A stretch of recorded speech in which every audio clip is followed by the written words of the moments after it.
angle of his bike were erased. Tapes. I crossed my arms over my chest and leaned back in my chair. Most people used digital recordings these days. "Yup," Max said as he wrote something on a piece of paper, then handed it to me.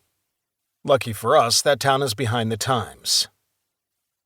I nodded and took the slip of paper that had an address written on it. "I'll get copies and see what Hack can do with them." He was our resident hacker, one of the best in the world. If anyone could get something off those tapes, he could. What was the other reason? Scout blew out a breath and pushed off the desk to pace. "Somehow the judge fast-tracked the arraignment and skipped the bail hearing. No clue how he got around it, but Gary barely made it to the courthouse in time, since they only contacted him an hour before the hearing yesterday morning." "What the fuck?" I snarled. "Why are we just hearing about this now?" "Cops swear up and down that he refused his phone call." My mood darkened, and anger burned in my belly. I wasn't a sunshine and rainbows type of guy. The girls in the club often called me grumpy. Since it was a pretty accurate description, I just shrugged it off. But the only people who'd seen the truly dark side of me were my brothers. The Silver Saints weren't Boy Scouts. We lived by our own law. But injustice was something I'd never been able to tolerate, even if it was abusing the criminal justice system.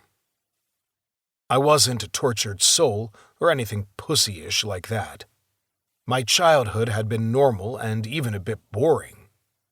But I'd seen enough of the underbelly of the world to be more than a little jaded. Plus, I'd always been a man of few words.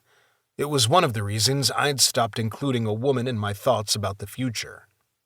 Even if one had actually piqued my interest, which hadn't happened for a long fucking time, I wasn't the type to say sweet things and make love to a woman.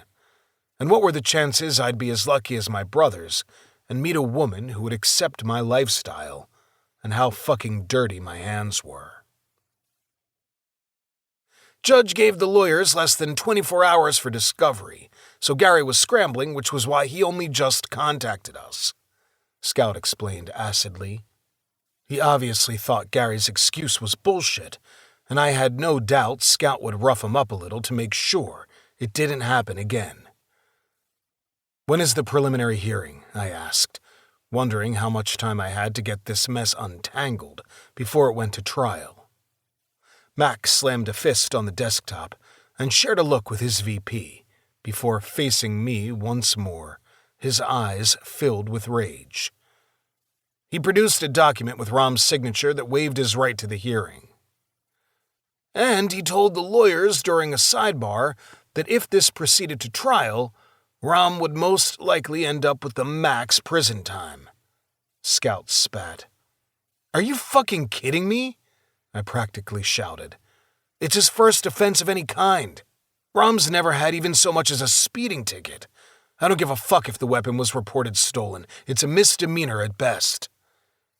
I agree, but the judge escalated it to a felony.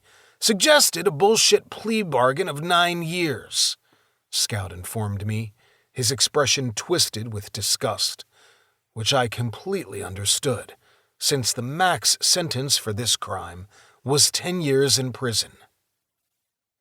My hands balled into fists, making my knuckles crack.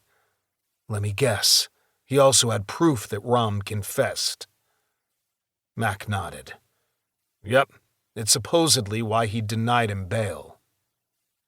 I shook my head in disbelief. This can't all be the devil's jesters. They don't have this much pull. Running a hand over his beard, Mac grunted in frustration. "Gary thinks the judge is on the take." Scout rolled his eyes. "He'd know all about that." "Yeah, Gary wasn't loyal to us for any other reason than we paid him a fuck ton of money for it." Scout handed me another paper, this one with all the information they had on the crooked judge. "Trial?" I asked. "Next fucking week," Mac growled. "Don't know who this motherfucker is banging to be able to skirt the rules, but we need to find out." "You need me to find proof that he's taking bribes?"